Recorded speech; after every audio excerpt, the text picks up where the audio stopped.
equation of the tangent to f of x is equal to 3x squared plus bx plus 1 at x is equal to 1 is given by y is equal to 9x minus 9. Damn, that's a mouthful. Determine the values of b and c. Well, let's have a look at everything that's going on here. So, this is an equation. From that equation, we can plug in x is equal to 1. So even though this is the tangent, it still gives us y and x values. So y at x is equal to 1 is 9 times 1 minus 9 is equal to 0. Why is that important? Well, because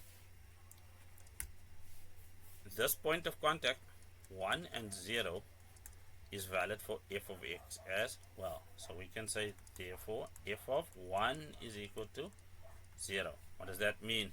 It means 3 times 1 or squared plus b times 1 plus c is equal to 0. We can simplify that so that it says 3 plus b plus c is equal to 0, of course.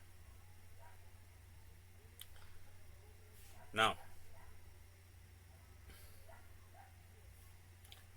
out of this same equation here that we're given, we can see what the gradient is where x is equal to 1.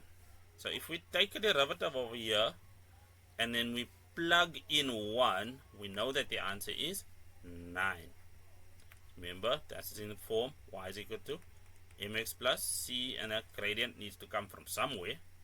And of course, given that it's the gradient of the tangent, it needs to match the derivative to the function where this x is equal to 1. So, f prime of x is equal to, well, 6x plus b. And what do we know? F prime of 1 is equal to 9. Remember over here, f of 1 is equal to 0. F prime of 1, we know what that is. So we'll have 6 times 1 plus b is equal to 9. Therefore, b is equal to, well, subtract 6 from this side and that side. B is equal to 3. And I think it's about time that I switch colors. From that, we can sub that b into there. So we'll have 3 plus 3 plus c being equal to 0. That's equal to 6. Therefore, c is equal to, well, -6, because that's all we did over there. That's good over there. That's the values of b and c. Go forth, wreak havoc.